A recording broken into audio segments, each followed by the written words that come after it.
bonjour. Je viens ici raconter une histoire familiale qui me perturbe énormément. J'ai 35 ans et je vis en Occident depuis 10 ans. Je vivais à Yaoundé avec mon père et ma mère, une enfance heureuse avec 3 sœurs et un frère. Je suis le deuxième après ma grande sœur.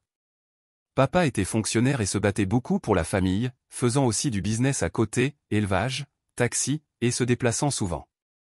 Nous ne manquions de rien, mais notre mère se plaignait souvent qu'il était toujours sur la route et qu'elle souffrait pour nous. Étant petit, j'avais déjà une sorte de rancune envers notre père, surtout que ma grande sœur soutenait notre mère. J'avais envie de sauver notre mère dans ce foyer. Quand papa a perdu son boulot, mis en pré-retraite, c'était juste au moment où je partais en Occident, financé en grande partie par notre père, bien que notre mère nous ait fait croire que c'était grâce à ses cotisations. Bref, arrivé en Occident, je me battais pour m'en sortir, mais les nouvelles de la famille n'étaient pas bonnes. La mère se plaignait toujours de ne pas être épanouie et prétendait que le père avait une maîtresse. Mes sœurs étaient vraiment en mode le père n'est pas sérieux et maman souffre, sauf le dernier né, mon petit frère de 25 ans, qui me disait de ne pas prendre parti entre le père et la mère. Moi et ma grande sœur, que j'avais fait venir ici, pensions qu'il soutenait juste le père car il portait le nom complet de notre grand-père paternel. En 2021, j'ai fait monter notre mère en Occident. Elle avait quitté la maison familiale et vivait chez ma petite sœur à Douala, qui venait d'accoucher. Elle nous a dit que le père devenait violent quand il buvait. Quand j'appelais mon père pour avoir une discussion avec lui, il restait silencieux et me demandait pourquoi je me mêlais de son foyer, comment son premier garçon pouvait soutenir les mensonges de sa mère. Il me disait que ce qu'un enfant fait vis-à-vis de son père, il le récoltera lui-même par une femme. À cette époque, j'étais trop énervé contre lui. J'ai donc fait les papiers de notre mère avec ma grande sœur sans l'accord du père.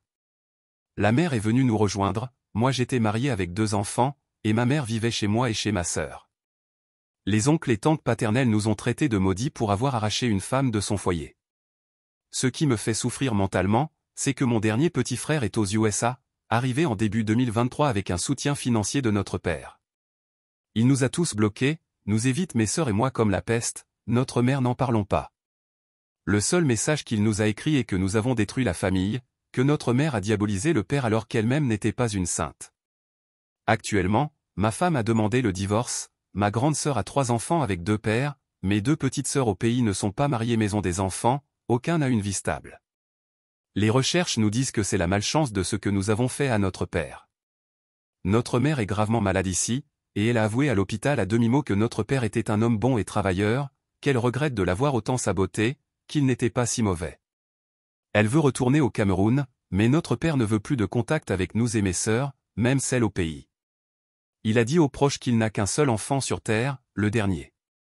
Nous ne sommes plus ses enfants. Je précise que nous ressemblons beaucoup aux 2 parents, surtout moi envers mon père.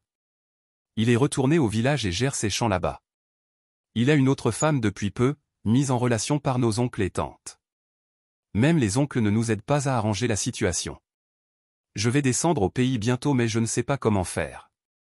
Je me suis déplacé aux USA avec ma grande sœur pour rencontrer notre petit frère, mais il nous a ignorés totalement, nous évitant même devant son domicile. C'était comme s'il avait vu un Satan.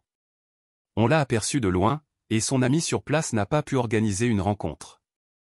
Tout ce qu'il a dit est que si nous voulons parler à notre père, nous devons aller au village tant qu'il est encore vivant. Lui seul peut ouvrir un dialogue. De mon histoire, je me rends compte de la souffrance de beaucoup de pères. Mes actes me font payer.